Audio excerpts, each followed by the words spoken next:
receive prompt attention at any public function or facility they attend.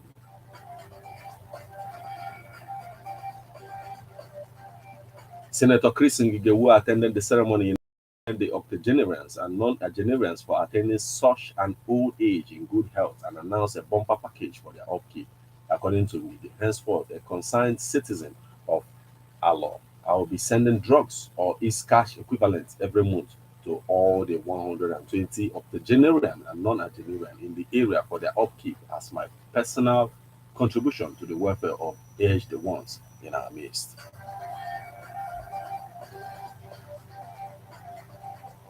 Delta 2023, Omo Agege challenges PD candidate Oborowore to debate.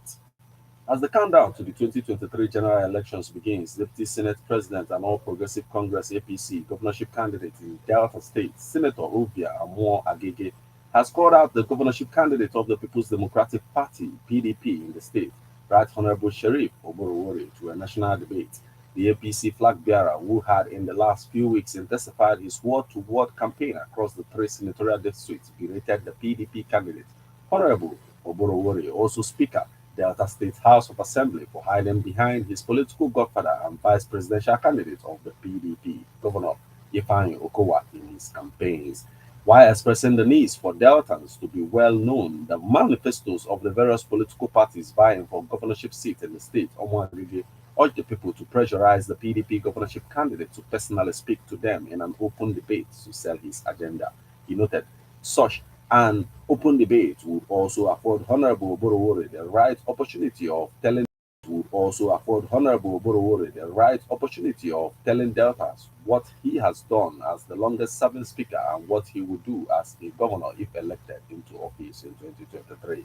During the debate challenge, while speaking on Monday at Orope, Ahalope, and Adeje towns in continuation of the APC word-to-word campaign train to Ope local government area of the state, Omoagege, the Delta Central lawmaker at the Senate, said he does not see why any candidate who has something to offer would be afraid of debate.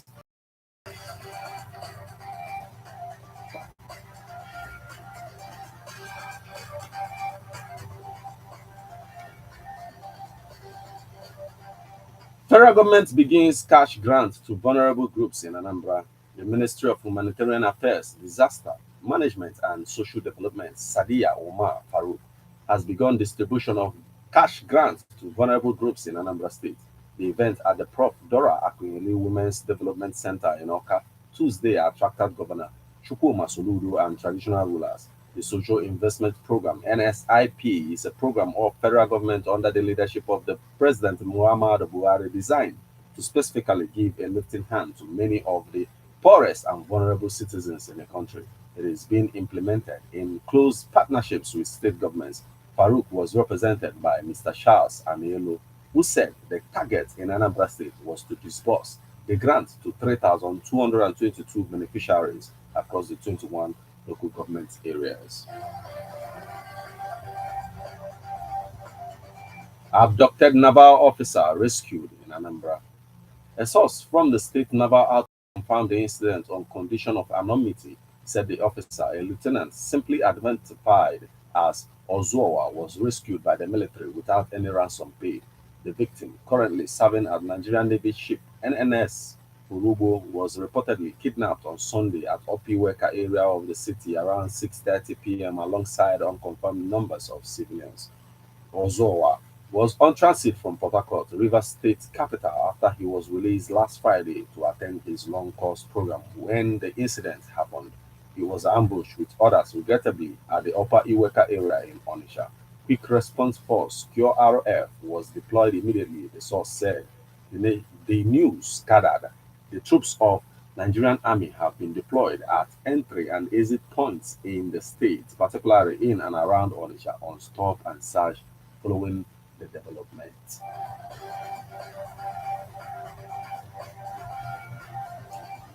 Enugu youths reveal terrible motives why Shimaroke Nnamani is in the Senate.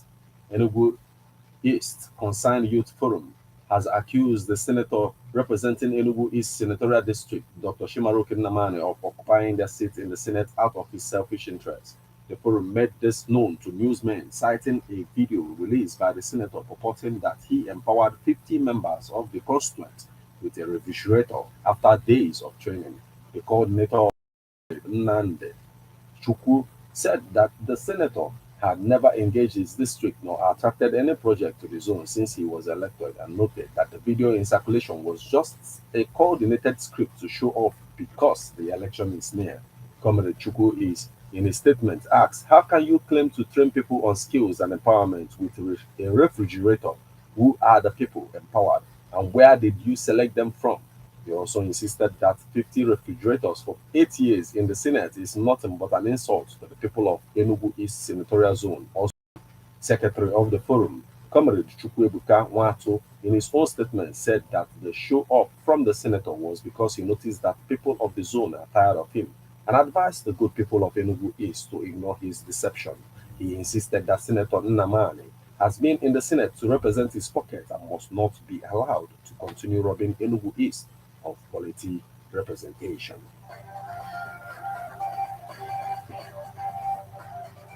Now, China's economy stumbles, growth dragged down by COVID lockdowns in 2022.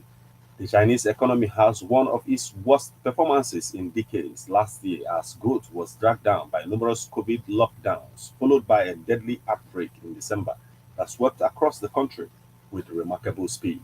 China grew 3% for the year.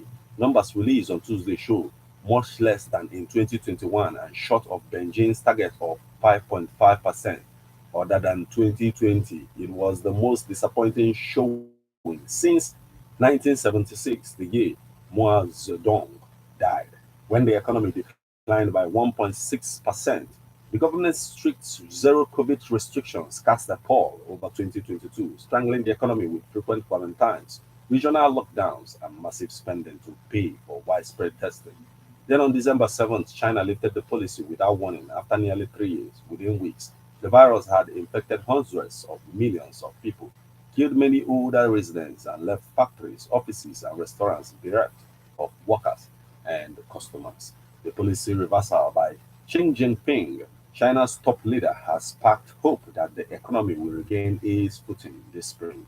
Whether it does or its great significance to the world, China's consumers are an almost irreplaceable source of revenue for homegrown and foreign companies. Its factories produce a greater share of the world's manufacturing output than the United States, Germany, and Japan combined.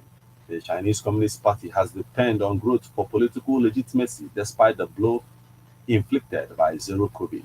China appears to have grown faster last year than major rivals like the US, Japan, and Germany, all of which are estimated by economists to have expanded less than 2% last year.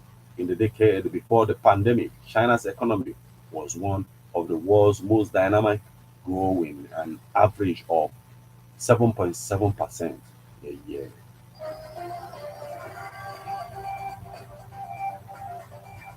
This is where we're on news update on Ebona, the 103.5 FM. But before we leave, a quick look at the headlines.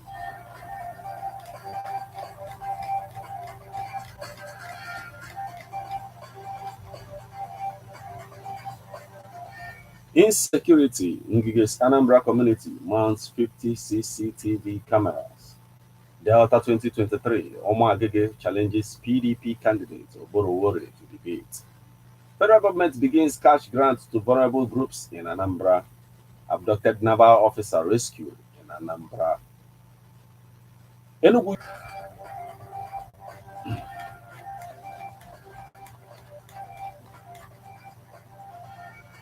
you just listen to news update on Ebona the 103.5 FM. News produced and read by Martin Ifan Shuku Ekeze.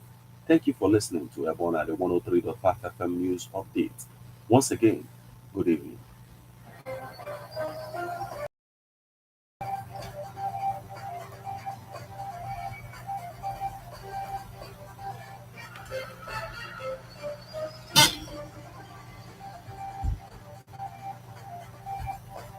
Listen to news updates on Ebona 103.5 FM.